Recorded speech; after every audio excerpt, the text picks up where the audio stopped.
Good evening, and thank you for joining us for this Brooklyn Democratic Party Women's History celebration. I am Arlenia Alvarado Macala, and I am the chair of the Brooklyn Democratic Party County Committee. I am also the district leader of the 54th Assembly District, which includes parts of Bedford-Stuyvesant, Bushwick, Cypress Hills, and East New York. I want to thank our party chair, Assembly Member Ranise Bishart Hermelin, and our executive committee members for their leadership.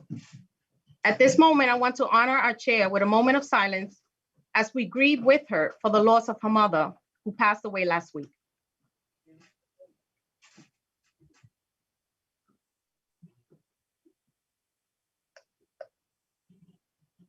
Thank you. Unfortunately, we're also mourning the victims of the Metro Atlanta, Georgia, and Boulder, Colorado attacks this week. I am hopeful that at this time of turbulence, we will come together for a betterment of our borough and the betterment of our country and unite behind our shared democratic principles. At this time, I want to thank and acknowledge our distinguished guests. We are fortunate to have with us some amazing female entrepreneurs, elected officials, and students. Our panelists for the evening are community leaders, organizers, and activists. They are trailblazers in their fields and their work in lifting up women everywhere. We have with us this evening Senator Kirsten Gillibrand, U.S. Representative Grace Meng, Councilmember Dharma V. Diaz, now National President Christian F. Nunes, Judge Carolyn Walker Diallo, Queens Deputy Borough President Rhonda Binda, former Assemblywoman Carmen Arroyo, Carly Rooney, and Trish O'Connor. Tonight, we're celebrating Women's History Month. And what better way to celebrate than by offering advice to the next generation of female leaders? I want to acknowledge and thank the Young Women's Leadership School in Brooklyn for partnering with us. Joining us tonight, we have 5 high school seniors from the school. I am humbled and honored to be shining a light on the achievements of women and girls in our community for the first time with the Brooklyn Democratic Party. Women's History Month has extra significance for us this year. In 2020, the Democrats elected the first woman to ever serve as Vice President of the United States. Kamala Harris is a real reflection of what America looks like. This year, women and girls everywhere can finally look up to a leader who looks like them.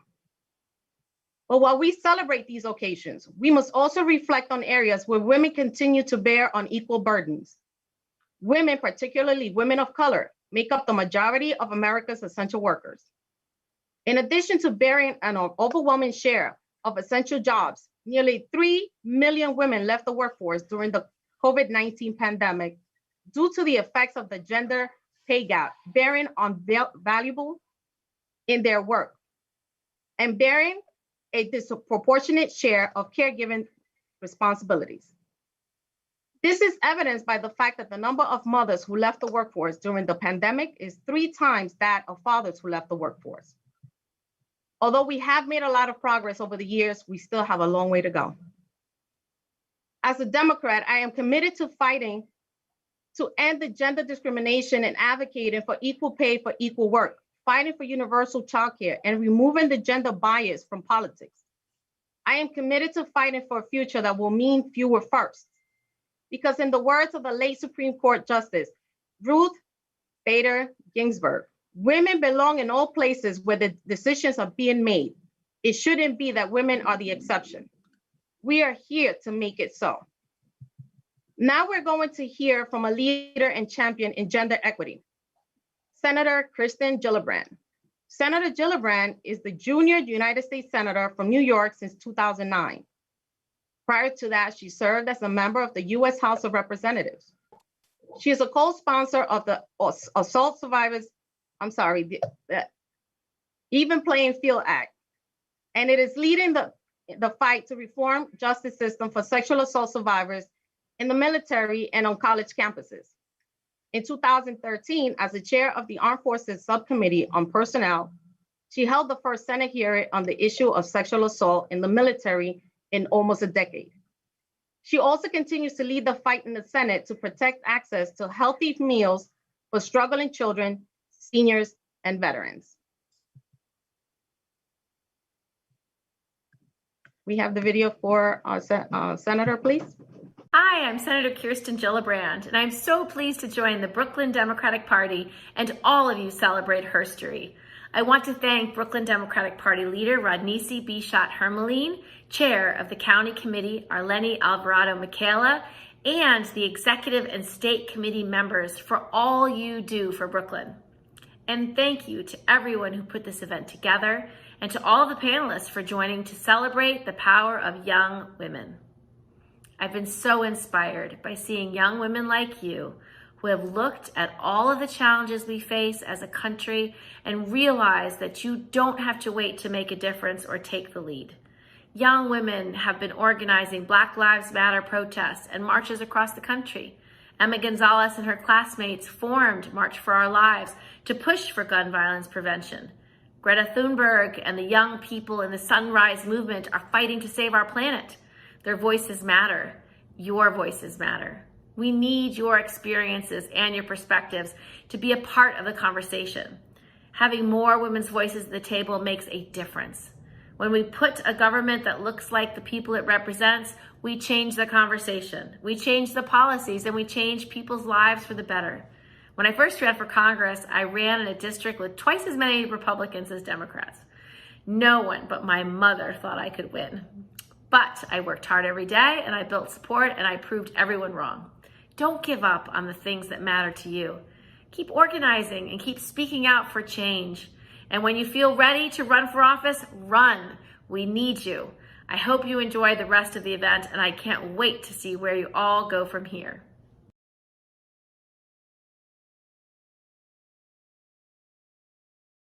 Beautiful message.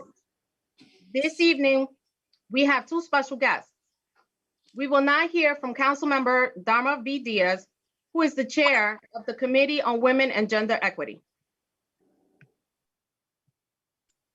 Good evening, and thank you for this opportunity. I didn't realize I was going to be first, but Women Lead, again, thank you. It's definitely amazing. Eleni Alvarado Macala, my district leader, thank you. You're amazing. Eleni and I go back 20 years, and it's a pleasure to see you blossom to the woman that you've become and taking on such a powerful role in Kings County. As a mentor of yours, I'm proud. Adali, you're here, and all the young women that are here today.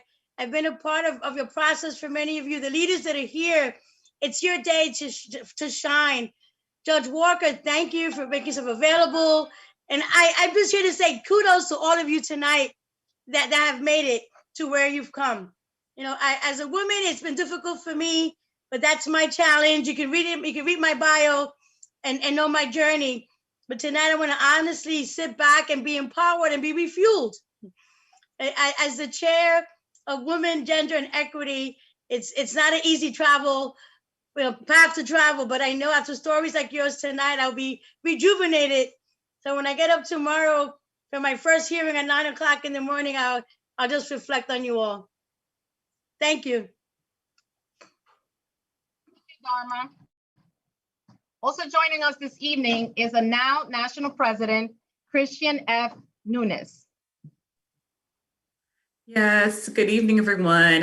It is a pleasure to be here this evening with you all to celebrate Women's History Month. This is an amazing month, but we know that Women's History is every month. I always like to say women have contributed greatly to the making of our country, to this world, and especially women of color. We have been tremendous makers, movers, trailblazers in our country. And I just want to thank you all for being here and just share words of encouragement that just be in your voice, amplify your voice. Don't be afraid to share your voice. Don't be afraid to speak out in your authenticity and create a seat at the table. And even when a person makes you feel like you don't have room, know you have room, know you have space, and know your words are passionate and they have value. and just continue to move forward. And I tell you that because part of being an activist and advocate is sometimes it's a tough road, but we are here for a purpose, and we are the ones that are making the change this country needs. And so we have to continue forth in our journey. And we work with our allies and work in coalition to make sure that we're making this change happen. So as women in our Her Stories, I continue to just encourage you to keep moving forward and work in all the work you do. I just thank you all for this day and this moment, and I look forward to seeing you become future leaders in America. So. Thank you, Christian. Thank you both for being with us tonight. I don't know exactly the words to give you to let you know how much I appreciate you both taking the time to be with us this evening. I know you're both very busy, but I appreciate it. I'm sure our girls, they appreciate it, our panelists, and also, my team. We've been working hard to get this going. So I don't want to keep you guys waiting any longer. So without further ado, I will turn it over to Sabrina Rizzi, who will introduce our panelists. Thank you, Arlene. I'm Sabrina Rizzi, Assistant Secretary for the Brooklyn Democratic Party, and I'll be introducing our panelists and a wonderful group of young ladies from the Young Women's Leadership School in Brooklyn. The students are Adelie Alvarado, Kayla Howard, Kia Martinez, Perla Vasquez, and Adriana Vargas. Before we begin, I want to thank our County Committee Chair, Arlene Alvarado Macala, and our special guests for their words of wisdom. Arlene is a champion of the people. She's a community organizer, mother, and a friend. She's responsible for bringing this evening's event to fruition. Thank you, Arlene. So tonight, as we celebrate our female leaders, we must also recognize our first female county committee chair and our first female party chair, Rodneyce Bichat Hermelin. In a few minutes, these young ladies are going to kick off our forum with questions for our distinguished panelists. But before we get started, I want to welcome our guests and ask them to say a few words. And I'd like to ask everyone to please keep introductions brief so that I can hand this over to our students very soon. First, we have Congresswoman Grace Meng, who represents the 6th Congressional District. Rep. Meng is the first and only Asian American member of Congress from New York State and the first female Congress member from Queens since former vice presidential nominee Geraldine Ferraro. The Congresswoman recently introduced HR 151, which would condemn all anti-Asian sentiment in regard to COVID-19, and which has gotten bipartisan support. Representative Meng, it's an honor to introduce you. Thank you so much. Hi, everyone. I'm Grace. It's such an honor to be here. I come with my colleague, Deputy Borough President Rhonda Binda, as we cross the bridge into the County of Kings, and really just want to thank you to our chairwoman, Bichat, to our Lenny, who texted us in the middle of the night one day and was like, come join us. I'm like, okay.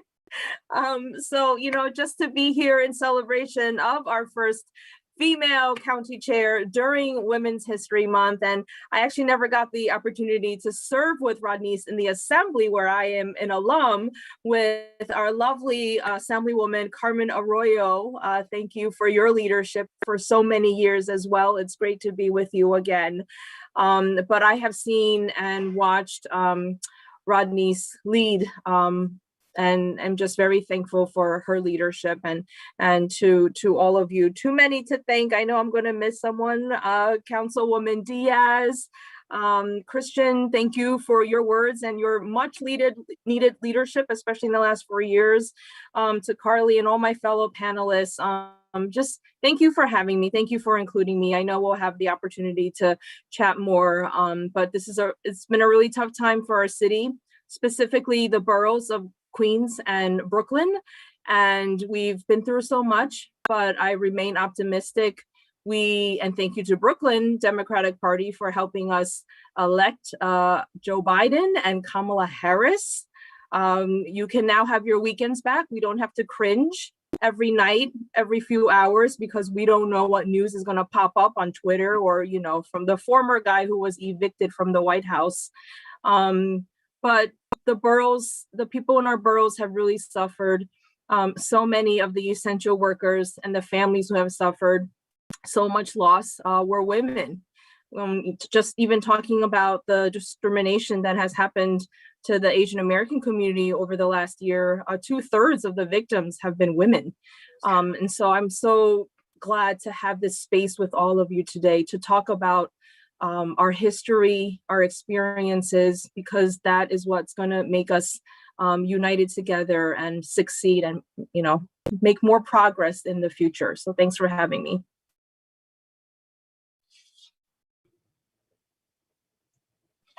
Thank you, Grace. Okay. We also have with us this evening Judge Carolyn Walker Diallo, who was elected to the New York City Civil Court, Kings County, representing her home district, the 7th Municipal Court District. That encompasses Brownsville, East New York, Cypress Hills, and Bushwick. Judge Walker Diallo was appointed acting justice of the Supreme Court and supervising judge of the New York City Civil Court, Kings County. This makes her the first Muslim to serve as an administrative supervising judge in the New York State court system. Thank you. Judge Walker Diallo. Good evening, everyone. Thank you. Thank you to the Brooklyn Democratic Party Chair Rodneyce Bishop Hermelin and County Committee Chair and District Leader Marlene Alvarado McCullough for the opportunity to share my story. I also want to say hello, give a special shout out to my Councilwoman Dharma Diaz. I am excited to learn from the other panelists and to hear about their amazing journeys. I'll save my comments for later because as judges and attorneys, we tend to talk a little bit too much. So I'll save my comments for later, but it's a pleasure and an honor to be here today. Thank you.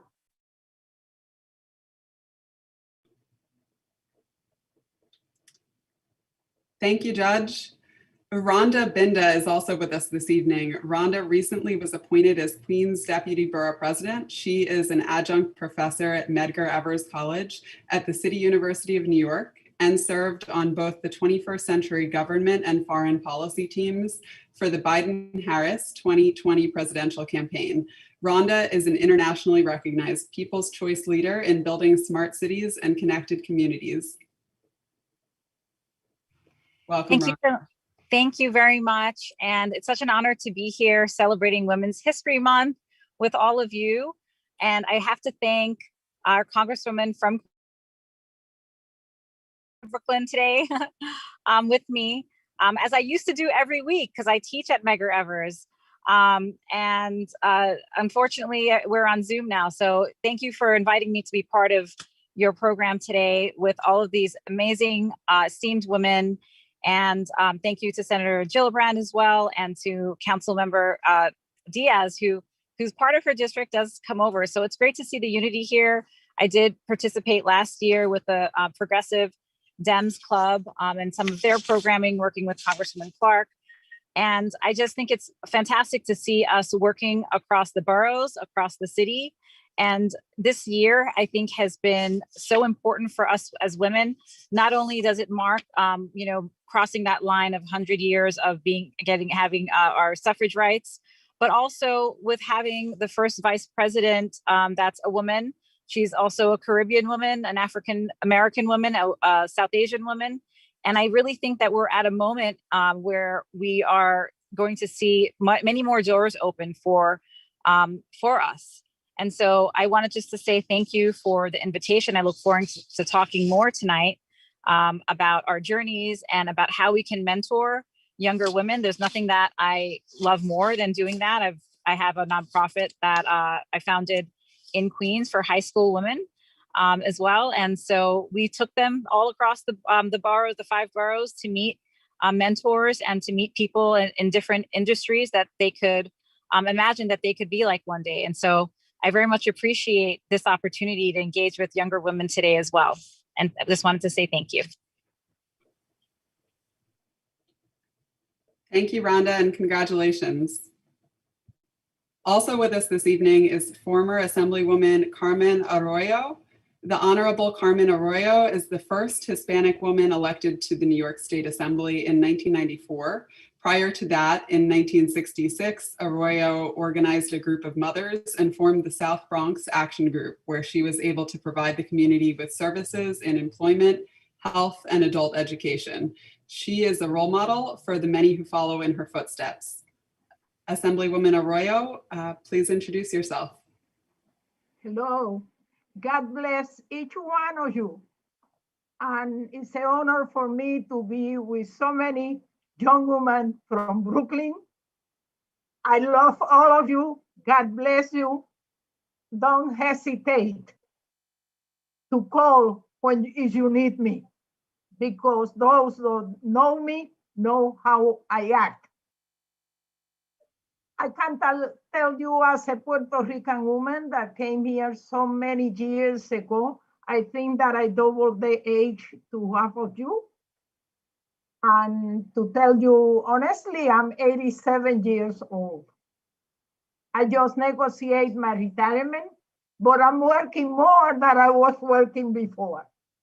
The issue that we have to be alert to, in most part, is education. Because what is happening right today, when the children cannot be in a classroom, our students are losing a lot. And education is the key for any individual to have success in their life.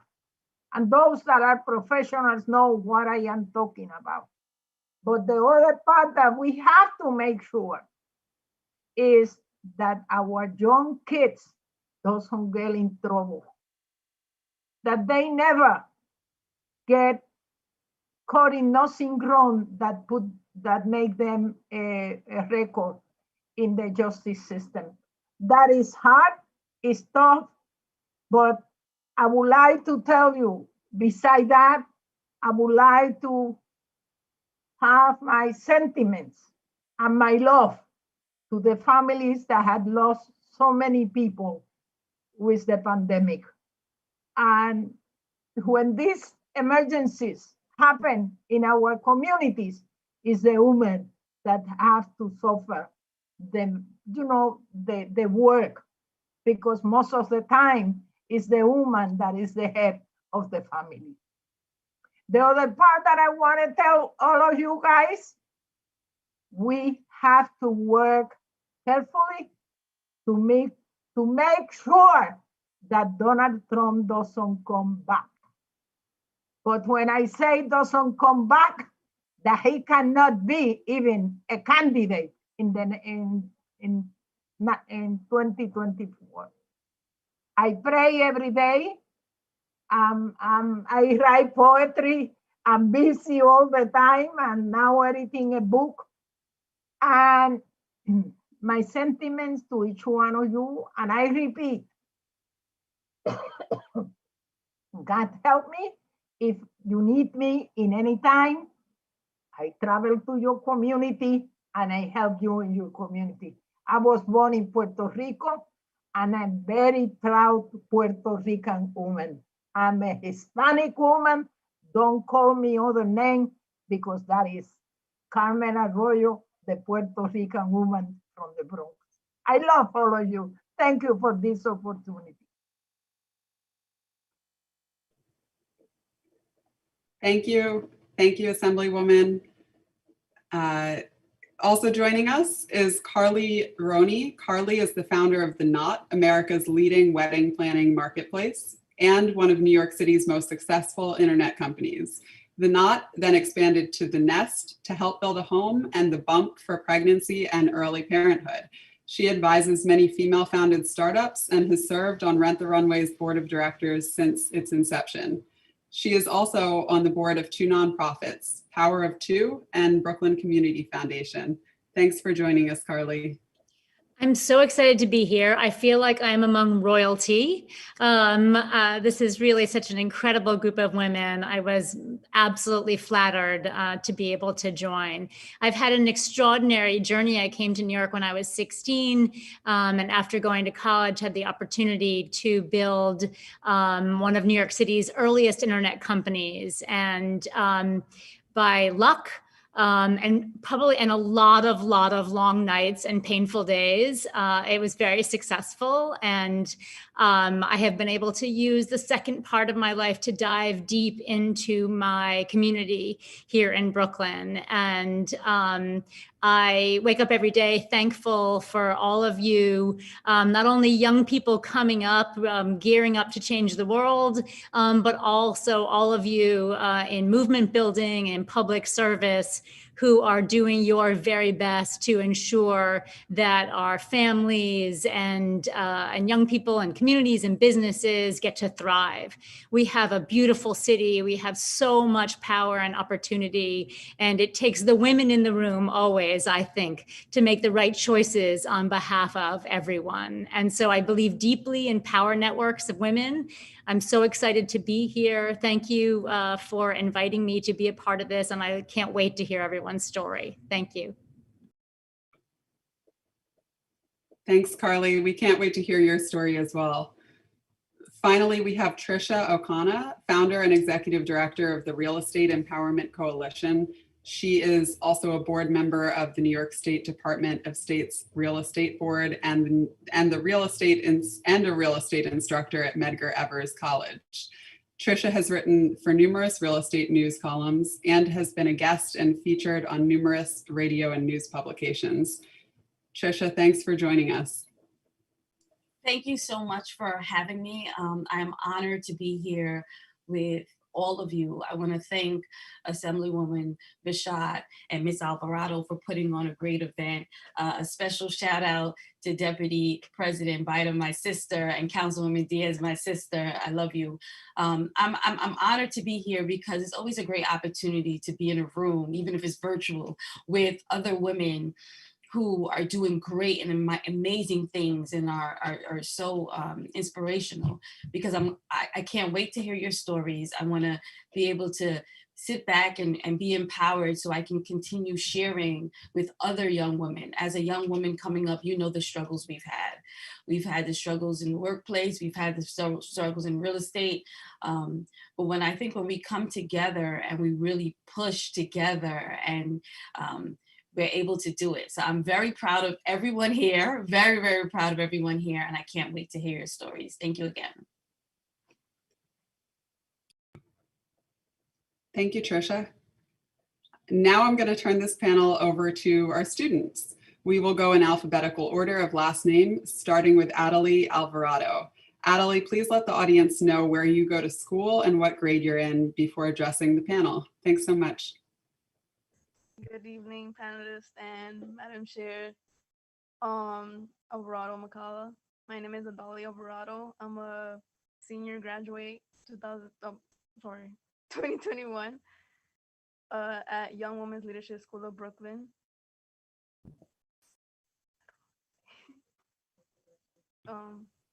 My question is for Carly Rooney. What would you say was the #1 obstacle you encountered in pursuit of your goals? How did you overcome that obstacle? It's such a good question. I mean, I'd say there are three things, and I'll go through them quickly. I think my #1 obstacle, as it is for so many people, is self-doubt. The second one, no connections. And the third is the world was not really interested in the issues that concerned women. So one, here are my ways to get over them. Self-doubt, you literally have to shut off your evil stepsister voice in your head that is telling you that you don't deserve whatever it is you're asking for, and ask yourself, why not you? I think secondarily, like no connections.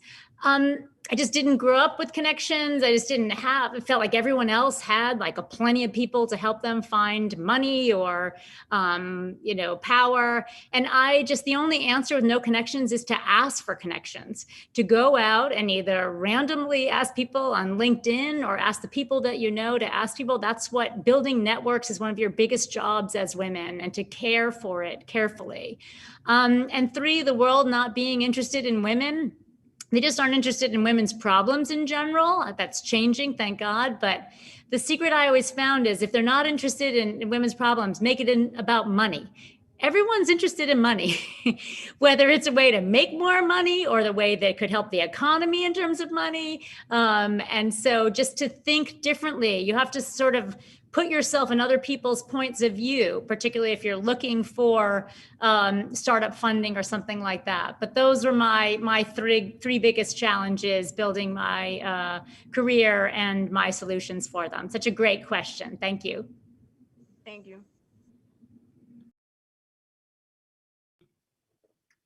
Thanks so much. That was a great question. Next up, we have Kayla Howard. I'm Kayla Howard, a senior at Tools of Brooklyn, and my question is for Judge Caroline Walker. What are some challenges faced as a Muslim woman in 2015? Kayla, thank you so much for your question. Challenges back then. I can't believe it has been almost 6 years since I ran for judge, but my journey to the bench was indeed challenging, but with every challenge, there are life lessons to be learned about the world that we live in and about ourselves. You really get to learn who you are and what you are made of when you experience challenges or difficulties while pursuing your goals. So rewind back to 2015 when I decided to put my hat in the ring and run for civil court judge. All I really had was a couple of dollars and a dream, right? It was the first time that I really put myself out there and my qualifications for all the world to see, to dissect, to review, and to make judgments about. And I was fine with that because I was asking people to vote for me, right? And they needed to know me to make a decision whether or not they wanted to support me. But unfortunately, the questions that started to arise in the public about my candidacy had nothing to do about if I was a good lawyer, if I had the requisite legal knowledge to become a judge, or if I had the appropriate judicial temperament to become a judge. The focus was on whether or not the world was ready to see a Muslim woman in hijab, a Black Muslim woman in hijab, administer justice in the state of New York. And it became apparent to me after my induction in December 2015 that some people really weren't ready.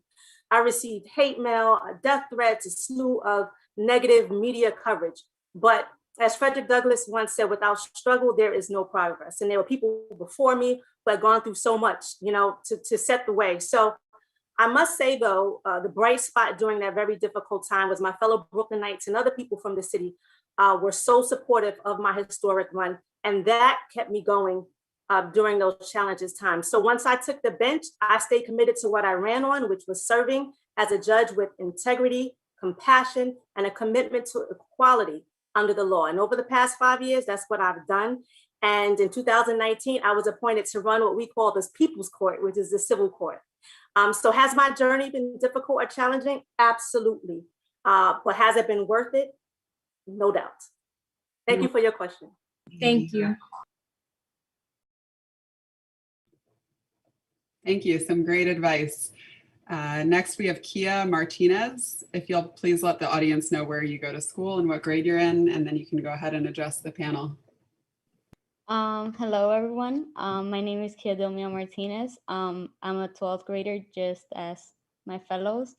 And my question is for Rhonda. So I know that you are in a position where it's mostly dominated by men, and you have been very successful.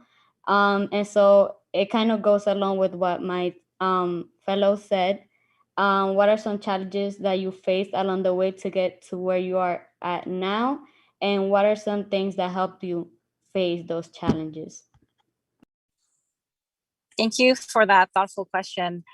we, as you know, women and young women, we do face a lot of challenges, especially in male-dominated industries like politics still is, and government still is, especially at the leadership. But we have people that we can reach up to, like the assemblywoman, like the council member, like the judges that are participating today, and our congresswomen, of course, as examples of what we can be like. And I think that if we work hard, we'll get through it. Let's be honest, there are lots of issues that we face, from lower pay, from harassment. But when we have a chance to use our voice and our voices in these places that where normally women's voices are not heard, we should take that opportunity. And so some of the things that we're doing at Queensborough Hall under the leadership of Donovan Richards Jr. is this month, rather than having just, the usual Women's History event, we are actually launching a gender justice unit. And, as it turns out, we found somebody in the office who already had a women's studies degree and is just, it's going to be amazing. And so let's try to make spaces more comfortable for us, make policy work better for us. Even though our voices have not necessarily been part of the decision-making processes traditionally as it should have been in areas like government and politics, as I said, I do think that things are changing now, and we have to just be aggressive about it. And so there will be obstacles, but you can learn from them. And so see them as lessons, and try to find other supportive people and people that you can emulate that are successful, that you can get tips on how to manage the obstacles from them. Thank you. Thank you. Thanks so much, Rhonda. We certainly have a lot of great panelists for these young ladies to look up to. Next, we have a student named Perla Vasquez. Perla, do you want to go ahead and address the panel? Yes, good afternoon, everyone. I am a 12th grader. I'm from Tulsa, Brooklyn. My question is for Assemblywoman Arroyo. In 1994, you were the first Puerto Rican to be elected in the New York State Assembly. A couple of years later, after women started being elected into New York State Assembly, when you decided to start your political career, were you ever told that you wouldn't make it because such positions were mainly reserved for quote-unquote men, or other discouraging comments, or were people happy and encouraged you to join other women in running for elected office? Okay. It's a very important question because I have to make a statement that I missed when I make my introduction. When I decided to run for the assembly, was a vacant position. There were no candidate there. Then I went to meet the leader of our community at that time, Ramon S. Vélez, and he was the king of the kings. And I asked him for his support. I had helped him in so many times, and I had worked with him in so many issues that I did the work for him. Because one of the problems is that we do the work and they take the credit. And his answer to me, a representative position is not for a woman, it's for a man. I'm running a man for that position. And my answer to him, put it on, I'm gonna break his ass. And I did it. He ran the man against me, and I defeated. And I defeated 2-1. Because before that, I had served 24 years as a board member for the community school board in the area. I was a member of the planning board, and I was a member of the Lincoln Hospital Board of Directors. People know me. And I was working as a community worker for the Puerto Rican Community Development Project. That was a big problem for Puerto Ricans in the city of New York. And I was getting housing and welfare and jobs and everything for my neighbors all the time. I was able to beat the candidate that Ramon Vélez put against me. And he disappeared from New York for 45 days. He didn't want to come back because he knew that there were other people at the meeting when I asked him for his support. And there were so many people that knew what he said to me. Then when he came back, you know who was there to help his programs and to, give his a hand for the problems that he had? Carmen Arroyo. I served this community for 27 years in the State Assembly. I served under 4 different governors, okay? And I'm proud of my work. I developed housing, and I was one of the 7 people that developed Hostos College because they were a need for education for us. And I was one of the first students, the first persons that went and took the test to be registered at Hostos College. And I have my first degree from Hostos College. And I'm proud of my life. I organized a welfare mothers group that I got them out of welfare, half of them, in less than 1 year. And I have thousands of people in that group, okay? Because I like to work, because I like to communicate with people and see what is the problem that they have. When people know you in the community and you are honest and people offer you money, don't go for that, okay? Do your work, help others. I was in the church all the time helping. I had 7 kids, mamita, that was raising at the same time. That's why I run so late in my life, because I was already 60 when I ran for the State Assembly. I told you, I'm 87 now. I'm not a baby, but God gave me a life that I appreciate, and I believe in God. That's why I respect so many people. And you cannot find the name of Carmen Arroyo as a politician involved in any wrongdoing. I raised 7 children by myself because the father left me with them and I had to survive with them. It was not easy.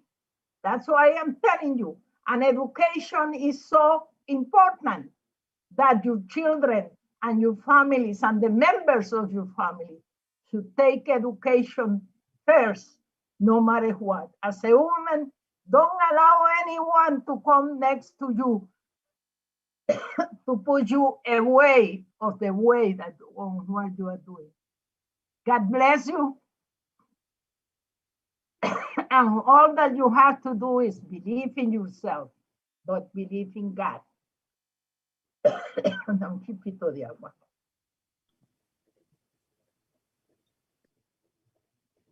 Thank you, Assemblywoman. I just want to say you're a real trailblazer, and it's great to see so many women running for office now, especially this year.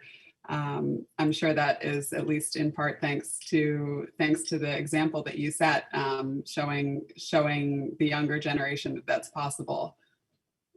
Thank you so much. We also have Adriana Vargas. Adriana, if you would just let the audience know what grade you're in before addressing the panel. Wait, before she introduces herself, I'd like to say something about Adriana. Go ahead. She came into my home through my niece, Adali.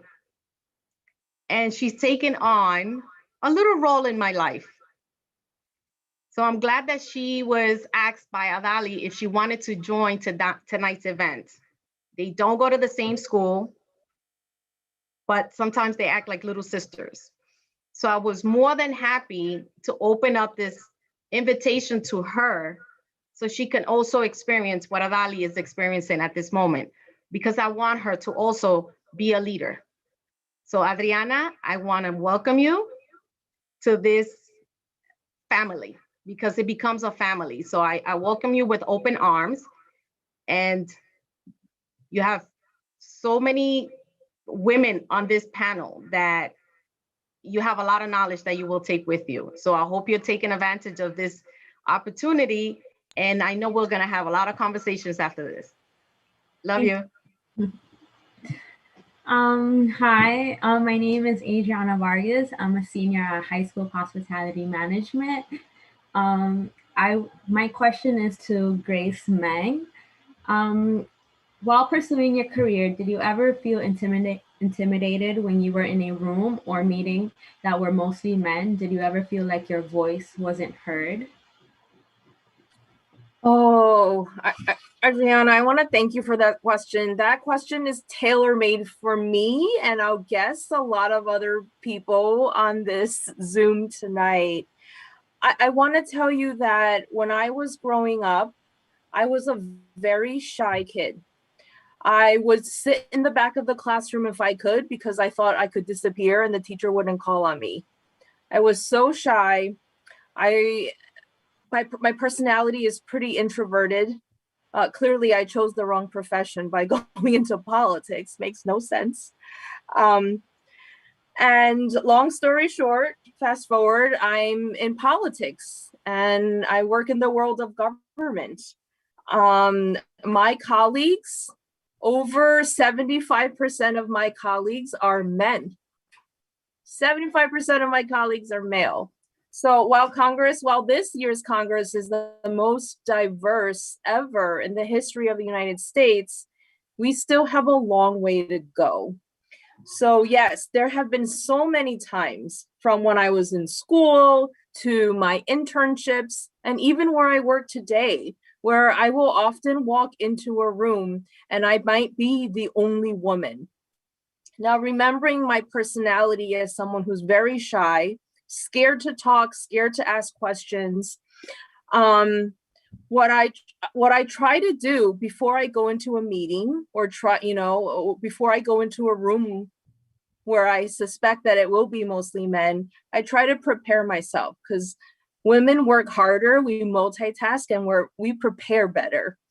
So I will often go in with like 3 items: questions I want to ask, comments, maybe I'll research their bio before I go in so I can kind of show off a little extra knowledge that they might not expect that I know. But it's very true. There are many rooms where I walk in, I'm the only woman. Oftentimes also I walk in a room and I'm the only minority woman.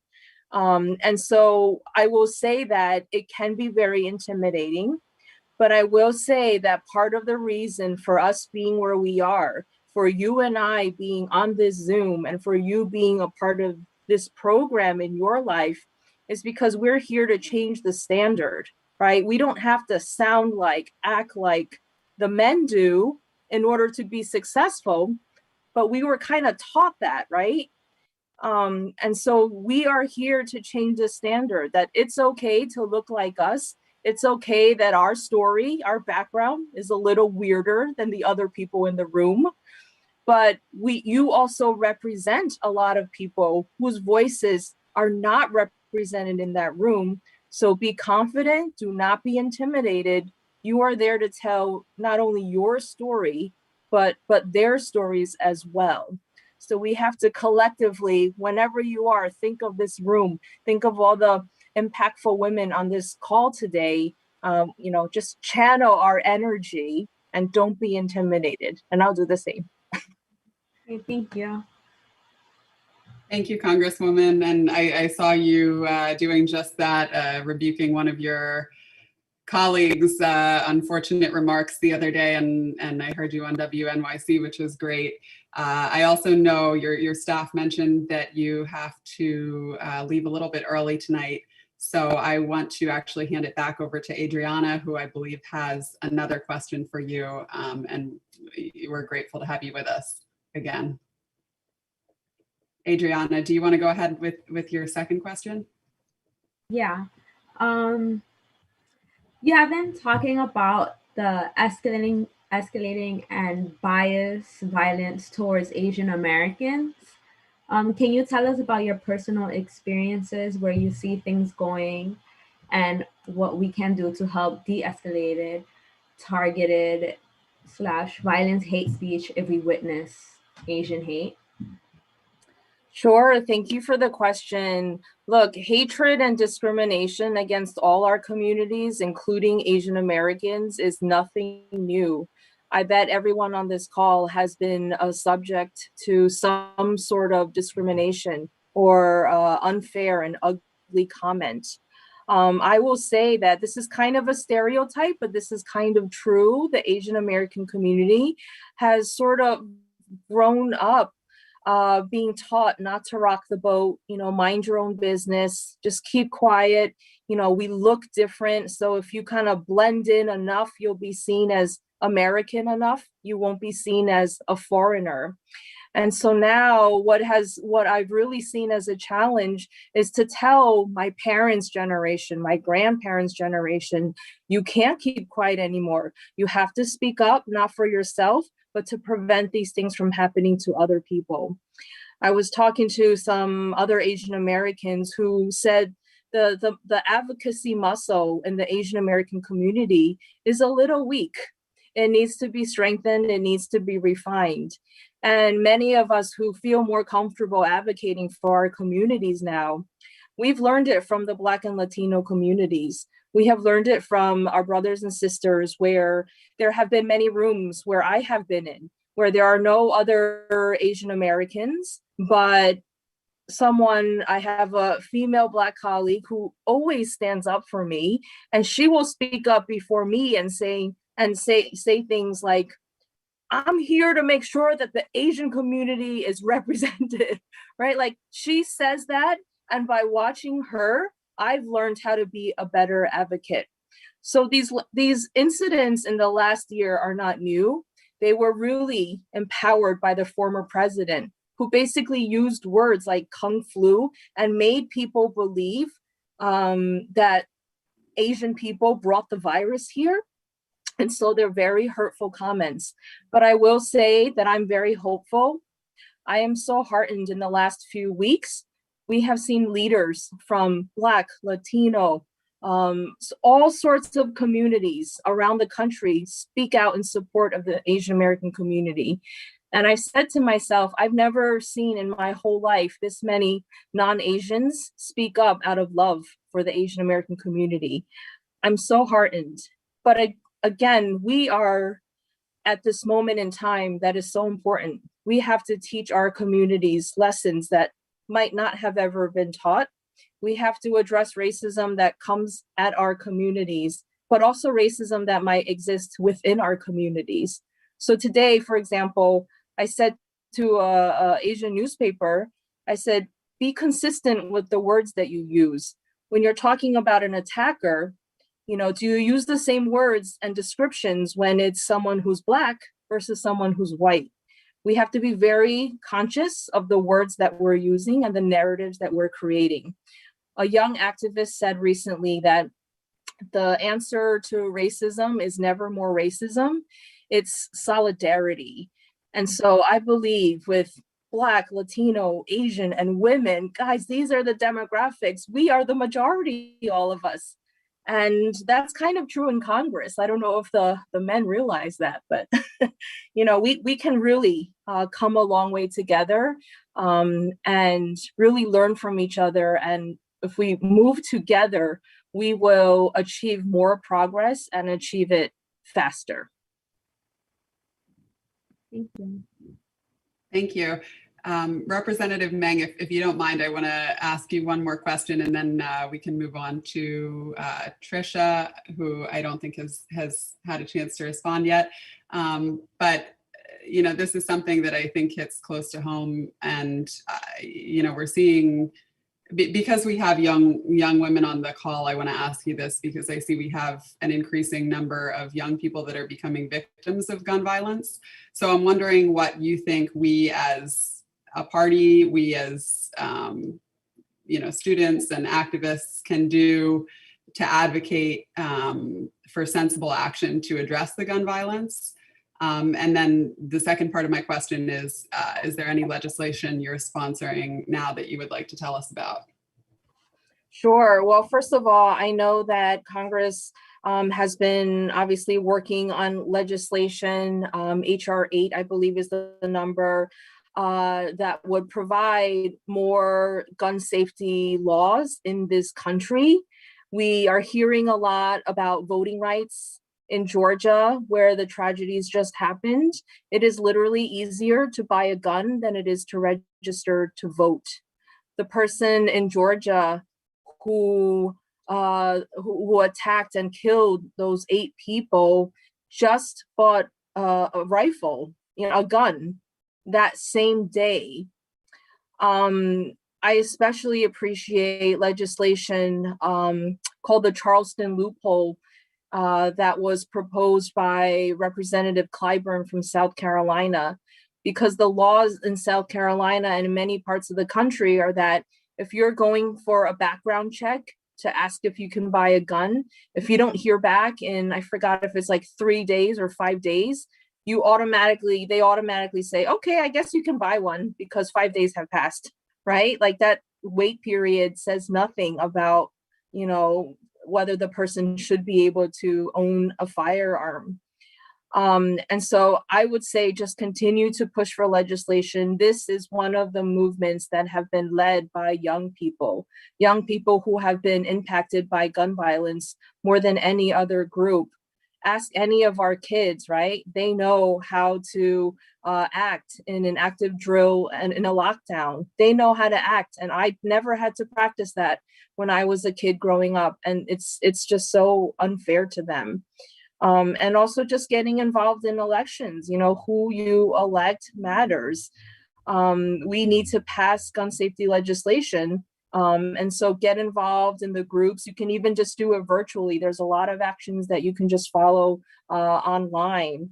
And a more recent issue that we'll hear more about, I'm working on legislation, and our Attorney General Tish James also announced measures recently about addressing this issue of 3D guns, right? We now have 3D printers that can literally produce parts of guns. And so that's something that's not detectable in a metal detector. So this is a new space that we need to be more wary of.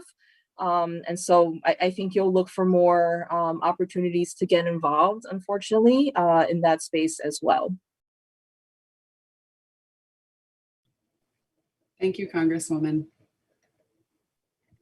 We'll go back to Adelie. Did you have another question? I have a question for Trisha O'Connor. You have a strong media presence. How did you get started as a blogger for HuffPost, Caribbean Life, and on the several radio shows you appeared on?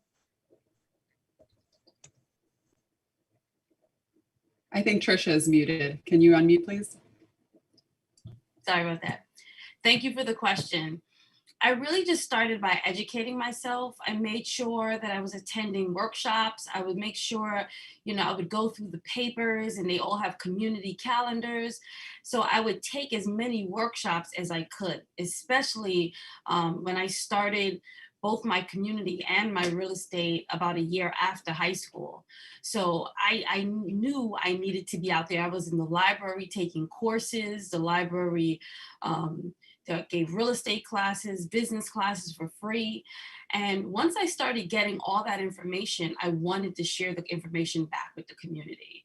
So I would approach the newspapers and find out how I can write for them and how I can actually share the information for them. In fact, for Caribbean Life, I had to ask Trisha. So I was getting all this information on different resources that are available for people, understanding how to, get a business plan from the Brooklyn Public Library. And I was putting that information into the newspaper, and people started writing me more and more and asking me more and more, how do I save my taxes, or how do I decrease my taxes, and how do I start a business, and where do I apply for grants? And I just started sharing the information with people, and those media areas allowed me to put the information and the content for the communities. Thank you. Thanks, Trisha. I've definitely seen you all over in HuffPost and Caribbean Life and on the radio. So I might need to call you after this, and I hope some of our students do as well, for some advice on that. I think we can go to Kayla Howard for the next question. I have a question again for Judge Caroline Walker. What is your advice for like young women like myself?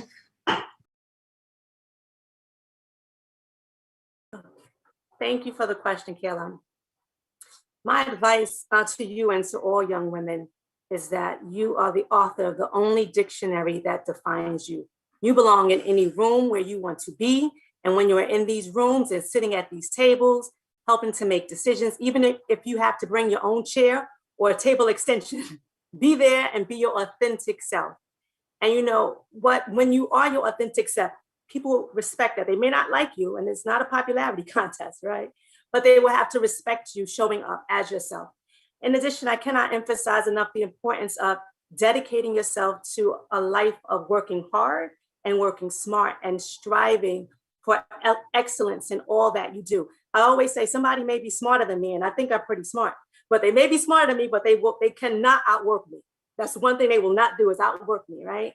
And my drive towards excellence. So always remember that, work hard, work smart, strive for excellence, and be resilient, because you will face adversity is going to come, but be ready to take the adversity, figure out what's going on, right? And then bounce back stronger and more wiser and be resilient. So that would be my advice to you.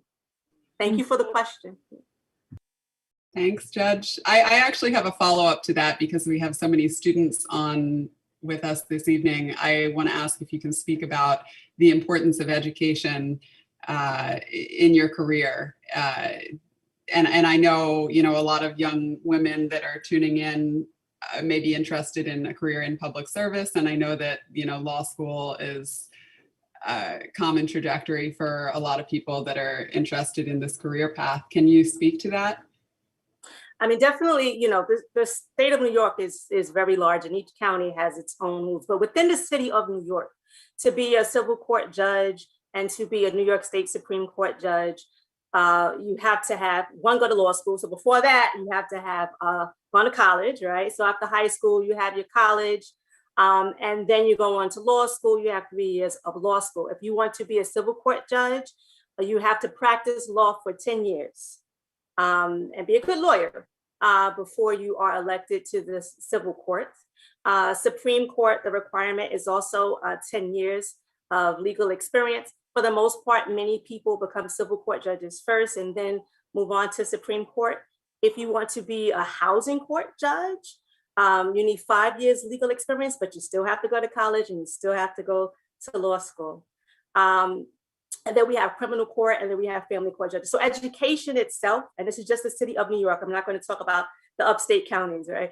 But education is key. And that's the one thing my parents used to always say, you know, that's the one thing people cannot take from you is your education, right? And so we have a group of very young, smart women here. And the fact that they're here at 8 o'clock at night on a Wednesday night, talking to us lets me know that they are on the right path, definitely. Thank you so much. I want to give some other students a chance to ask another question. Adelie, I know you have one for Carly Roney, and I believe Kia, you're up next. Do you want to go ahead and address the panel? Yeah. Did you have a second one? Sorry. Yeah, I did. So my second question is still for Rhonda. First of all, congratulations on your appointment as Queens Deputy Borough President last month. I understand that you are focusing on specific areas of policy like technology, food insecurity, criminal justice reform, parks, and transit. What's it been like leading policy on those issues? In what ways can we empower women, especially in areas like technology and in criminal justice reform? Thank you for that question. It's really great that the borough president has trusted me with so many of these incredibly important issues, especially for women. And I'll take transit, for example. So a few years ago, NYU's Wagner School conducted a study asking women and men how they make their transportation decisions. And what we found is that in New York City, women actually, on average, pay about $2,000 more a year just on transportation options. And it's a lot of times it's because of security. A lot of times we are not making decisions just based on convenience, but it's by necessity. And so there's so many policy issues that have a disparate impact on women and on girls that we really should have more people that are aware of these, of what it's like to be a woman taking, the subway, taking public transportation, getting into an Uber, and so forth. And so on that area, we're definitely looking at how to close this gap, working with MTA and Port Authority and all the powers that be, DOT. On issues like food security, oftentimes it's the women making decisions on what the family eats. And this past year, we've seen, so much of a strain on households that, you have to imagine that they're probably, mothers and those who are responsible for making the meals that themselves are going without food and malnourished. And so many of these issues really impact women in such a different way than it would men, that I'm glad that the borough president is allowing us to, as I said, create a gender justice unit so we can look and work with our partners to understand how, when policy decisions are being made, is it being made with a lens looking at how it really impacts everybody in society, including us. And with criminal justice reform, right now we're seeing that there's a drastic change in the way that we are looking at what's called sex work. And in Queens, we've decided not to prosecute women for this anymore. Our DA just made that decision last week. And in Manhattan, we're seeing that none of the candidates are going forward with saying that are running for the DA's position, that they're not going to go forward on prosecuting women as well. And so there's a lot of changes in areas like criminal justice reform that we're seeing. In technology, my favorite topic, I'm actually a technology lawyer. And so one of the things that we have to start doing to get more women involved in these areas, and I'm sure Carly knows much more than I would, as a serial entrepreneur in so many different technology companies, that there's so many different types of jobs. And especially as we're seeing more automation, those who have more creative abilities will find many more opportunities available. And so we're just at the beginning of what we can see, that at this digital transformation that's happening all around the world. And I think the pandemic sped things up. It really is up to us to get educated on it and find out more about how we can include technology from the beginning of any venture that you get involved in. And I know you all are the best poised for it. You were born with it, unlike some of us. And so I would say that, have an open mind. And it really, I think it comes to educating on all the various positions and jobs that are available in this, and basically any industry is now a technology industry. So we're already here, we're in it. And it's just figuring out where you fit in. I found that law was, sort of, my jam, and that's, what I got into and that's how I got involved. But I will tell you, I was very intimidated. I was always growing up in the science and math classes, the only girl. I remember that I felt that I wasn't treated the same by my teachers, and eventually I came back around through law. So sometimes I wonder, if I had the support and if I had the encouragement, I could have been, some sort of software entrepreneur myself, and rather on the legal side. But everything sort of works out, I think, at the end. And that interest, I was able to, and I am able to still work with in technology. And now I'm able to push a technology agenda, a policy agenda for everybody across a borough of, over 2 million people. And we're going to make sure that, that we are able to include girls and women there, because of my experience of feeling like I was somewhat marginalized and not treated the same growing up in those classes. So we're going to make sure that that's not the case for you all, and that we make sure that we, we have all of your talent and we're able to change all these policy areas to make them more equitable for women and its impact for women as well. Thank you. And also, I'd like to point out that those things that you mentioned, I didn't think about before, and it's definitely something that needs to be changed. And thank you for making a change for us. Thank you, Kia. Thanks, Rhonda. I just want to go back and see if Perla or Adriana have any questions for the panel.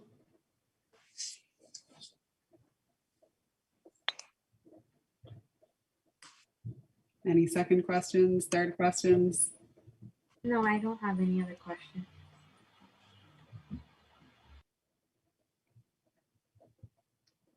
I think, Adelie, did you have a question for Carly? Yes. What inspired you to start the Knot? How do you get a new company off the ground? Also, has the pandemic presented any unique opportunities? Oh, such fun questions. Okay, well, I had the idea to start the Knot because basically I had a really, really hard job when I was engaged. And also like two reasons. One, I was like, wow, this is really hard. Who does this? Who can like quit their job and plan a wedding? It seems practically impossible.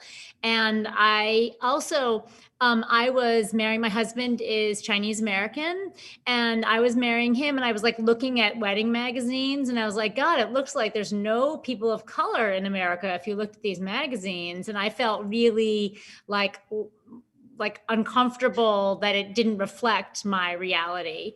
And so when the internet came along, I mean, I had my wedding, it was a little bit of a disaster. Most people who were there can tell you that. And then when I saw the internet come around, I was like, wow, this could completely change everything for people getting married. You could plan everything on, you could do all this research, you could communicate with people really easily. And so it was kind of like a light bulb that went off. And then I also thought, I also could reflect back what I saw in the world, which was a world that had like really exciting diversity, an incredible broad range of cultures, ways you could personalize your wedding. And so I wanted to do something different that felt more like the world of weddings that I wanted to see out there. It was, hard and exciting and a very long run. I think that in terms of the pandemic, I'm actually not working day to day in the Knot anymore. I was like, I did the Knot and then I launched the Bump.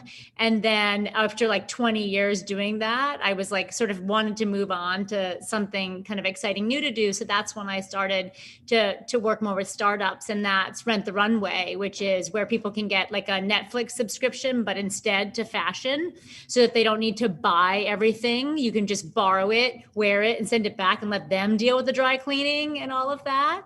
And it's actually a really affordable way to have nice clothing. But they're New York born and Brooklyn based. And it was an interesting challenge though, because when everyone stopped going to work, they paused their subscriptions. Rhonda just told me actually as well that she is a Rent the Runway subscriber. But people went back to work, they paused their subscriptions because they also didn't need to go anywhere. But it's created a really interesting challenge for a business like that, and an opportunity, because what the story was is nobody shopped for a year. And by the way, everyone's view of the world changed a little. One, they don't want to spend their time and money out there like shopping and getting more stuff. They really want great fashion and want to be able to go be with their friends to do it. And they want to make the world more sustainable as well.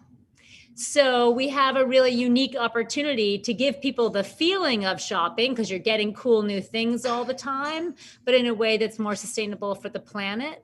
And so it is interesting. I mean, it was a very difficult time to be helping manage a company that was going through such crisis as so many companies in New York did. I mean, think about how difficult it has been to struggle through this time of economic crisis in this city, and to have the perseverance is really, everyone has gone through something. And I do believe that we are going to be a more resilient set of companies if we can get the economic investment back and support companies, but also as women and mothers and a community, that our resilience has definitely been built, and our the value of our relationships to one another and supporting one another, I think is the only upside of this tragic time that we've suffered through as a community.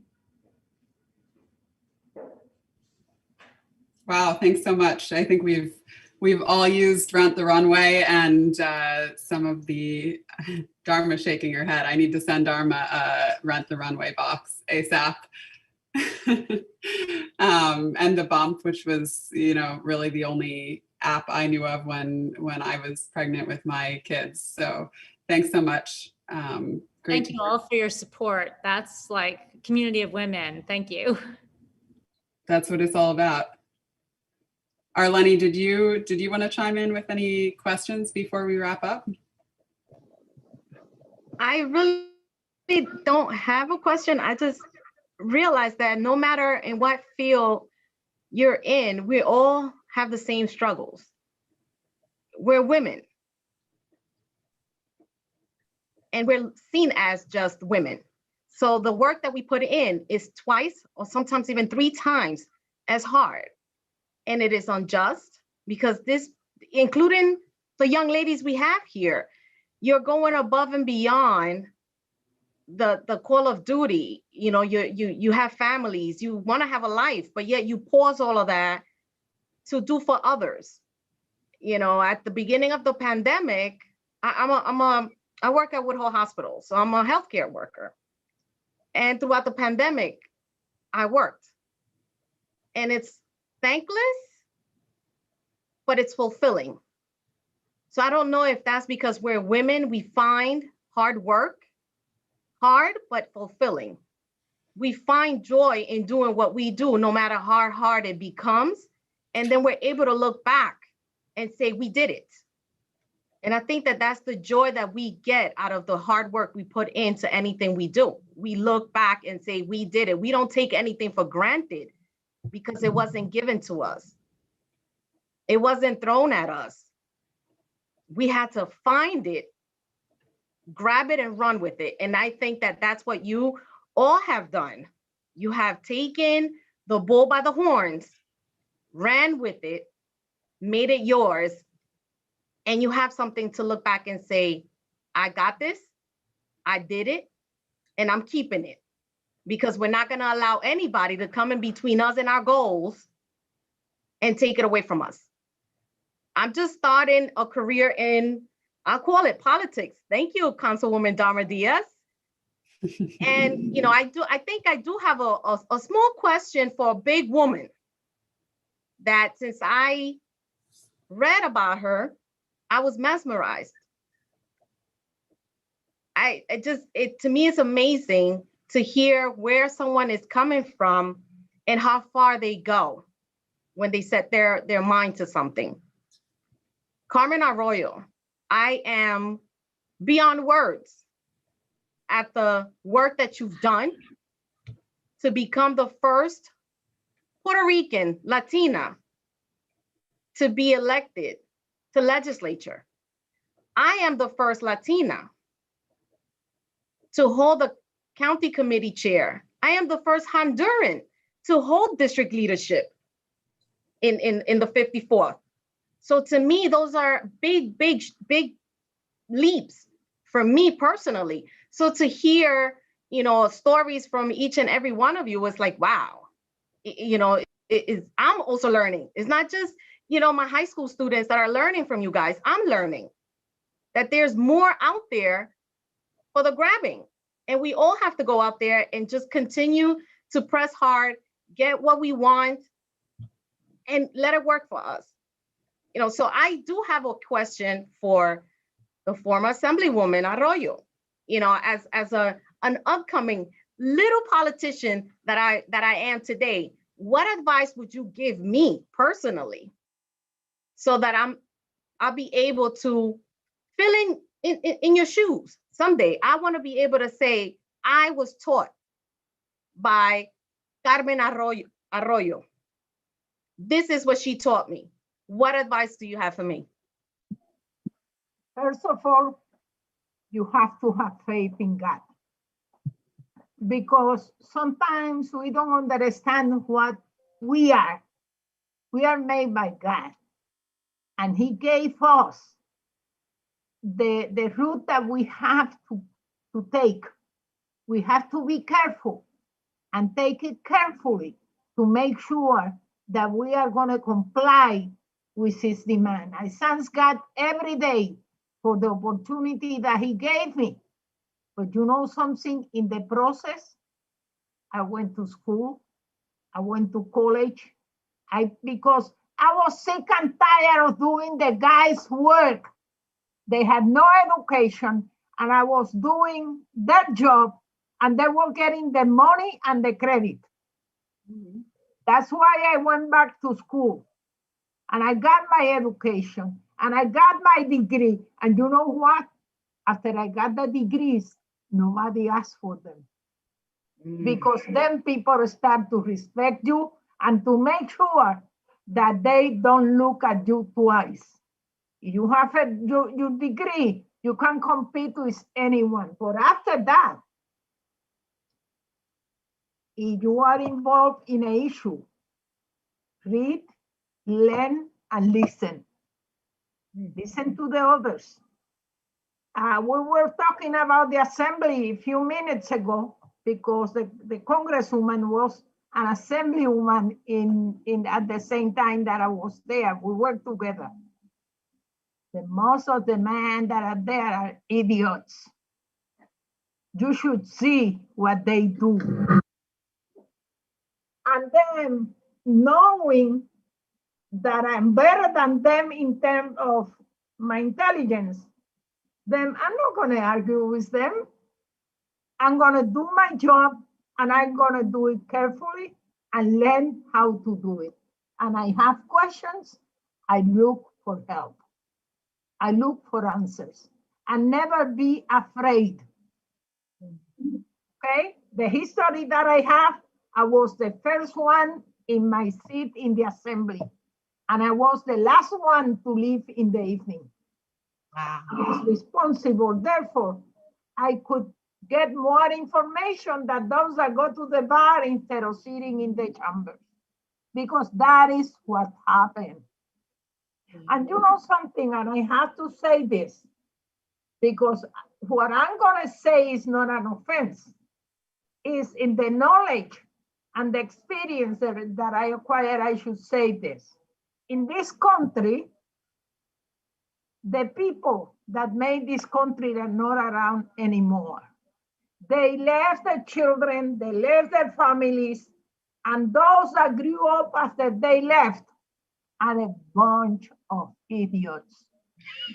United States of America doesn't have the people that have the technology and the preparation that other countries have. In Europe, you have to learn 4 languages to graduate from high school. In United States, if you speak Spanish in front of these idiots, they tell you, shut up, you're in United States. And you know my answer? I turn around, I said, yes, I know that I'm in a land of idiots. Because I can speak 2 languages, but you cannot do it. Then I'm proud of myself. I know who I am. I know what can I do. Therefore, I don't have to be afraid. If I need help, I'm going to repeat this. I'm going to look for the help. I'm going to look for the orientation that is necessary for me to do what I have to do. That's what I had done all my life. I developed housing in my neighborhood. I developed a college, 2 colleges, because I brought the College of New Rochelle to the South Bronx. And I was the first one that can register there and graduate from the College of New Rochelle. Then, because education is very important to me, I make sure that my children, my grandchildren, they are professionals, because if they don't have the money, here is a check. go and pay your tuition. And that's what we have to do with our neighbors and the people that we have around. The staff that I had as an assembly person, all of them had degrees because I gave them the time. And who can get involved in my payroll? That's my job. No, go to the school, take the class. Mommy, but I didn't pay the tuition. Here is a check, go and pay the tuition. Because God gave me always the opportunity to have a couple of dollars. I'm poor, I'm not rich. I'm a poor person, but a couple of dollars in my pocket, if you are my friend and you need them, doesn't do nothing. I give it to you because you have to resolve your problem. And that's the way that I live. And every morning, I thank God for another night that He gave me and the intelligence that He gave me to understand everybody else. I don't have to fight with nobody. Let them fight themselves. I can say, hey, take it easy. Don't speak like that. But in politics, don't come with shit to me because I'm going to put you in your place. I'm good on that. The other part that I have to say, because you are all young and you have opportunities, make sure that your neighborhood is you take care of the need of the people in the neighborhood.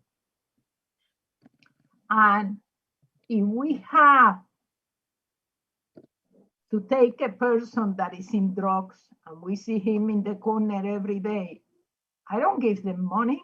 I grab them by the hand, I take them to a program.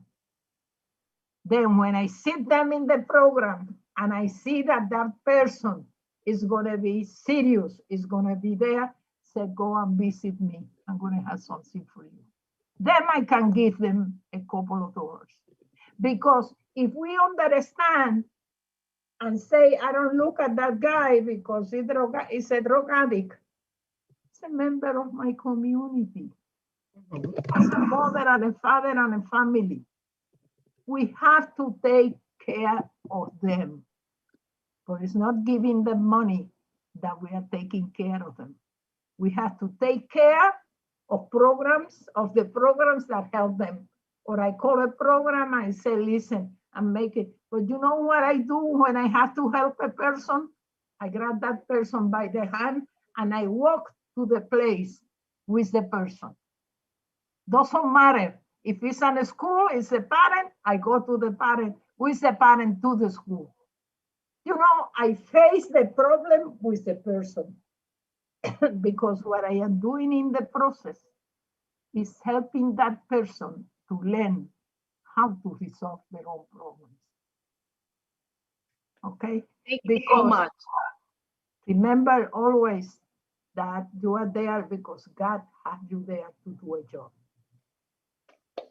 Thank you so much for those words. That's you can't top that.